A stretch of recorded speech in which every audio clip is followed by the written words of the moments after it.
इंसान के जीवन में कर्मों का बहुत बड़ा महत्व है। आप देख रहे हो अभी जो टाइम चल रहा है उसमें कुंभ का स्नान वगैरह कर रहे हैं कि हमें मोक्ष की प्राप्ति हो जाए। लेकिन उसके साथ साथ में हमें अपने कर्म भी सुधारने पड़ेंगे, क्योंकि विष्णु पुराण के अनुसार 84 लाख जन्म हमें लेने पड़ते हैं। जो भांति भांति के जन्म होते हैं और भांति भांति से हमें उन जन्मों में संघर्ष करना पड़ता है या अच्छा समय व्यतीत करना पड़ता है। तो उसमें सबसे महत्वपूर्ण स्थान होता है कर्मों का। कर्म हमारे अच्छे रहे हैं पहले वाले जन्मों में, तो हमारे आगे के जन्म सफल पूर्वक कटेंगे। तो आपने 84 लाख जन्म के बारे में सुना होगा। जैसे एक श्लोक में पढ़ के सुनाता हूँ।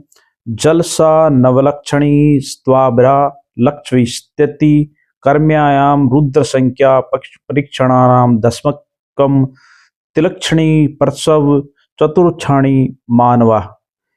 इसका मतलब यह है कि हम जो 84 लाख योनि भोगते हैं उनमें से जल सा नवलक्षणी 9 लाख बार जल में रहने वाले जानवरों का जन्म होता है, उनमें हमारा जन्म होता है। स्त्वरा लक्षति 20 लाख बार पेड़ पौधे और पहाड़ के रूप में हमारा जन्म होता है। कर्म्यायाम रुद्र संख्या 11 लाख बार कीड़े मकोड़ों के रूप में हमारा जन्म होता है। परीक्षणानाम 10 लाख पक्षियों के रूप में हमें जन्म लेना पड़ता है। तिलक्षणी पशु यानी 30 लाख बार पशुओं के रूप में हमें जन्म लेना पड़ता है। चतुलक्षणी मानवा 4 लाख बार मनुष्य के रूप में हमें जन्म लेना पड़ता है। लेकिन इसका मतलब यह है कि हमारे जो कर्म अच्छे हैं तो वो जन्म हमारे लिए कहते हैं आसान बन जाते हैं। कर्मों का बहुत बड़ा महत्व होता है। हम कहते हैं कुंभ में स्नान करते हैं, अच्छी बात है, कुंभ में स्नान करना चाहिए, लेकिन साथ साथ में हमें अपनी दिनचर्याओं को भी चेंज करना चाहिए। कुंभ में स्नान करने से हमारे कहते हैं पाप नहीं धुल जाएंगे। जब तक हमारे कर्म अच्छे नहीं होंगे तब तक कहते हैं हम अच्छे से आध्यात्मिक और अच्छे रूप में जन्म यापन नहीं कर पाते हैं।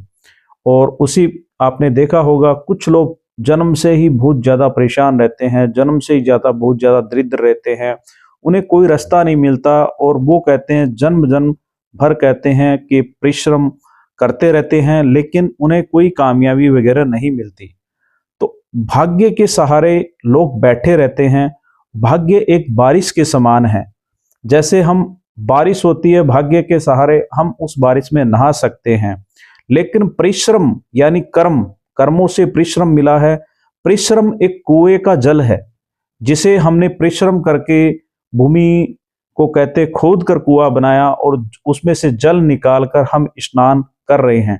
बारिश के पानी से हम रोज नहीं नहा पाते हैं, लेकिन परिश्रम के किए हुए कर्मों के द्वारा किए हुए कुएं के जल से हम रोज ही नहा सकते हैं।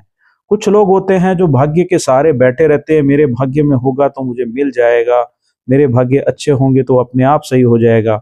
तो भाग्य एक बारिश के समान है, लेकिन परिश्रम का कर्म का जो कुआं है जिससे जल मिलता है वह एक हमारा कर्म फल है। तो ये वीडियो कैसा लगा? बहुत बहुत धन्यवाद। इसके शेयर करें। बहुत बहुत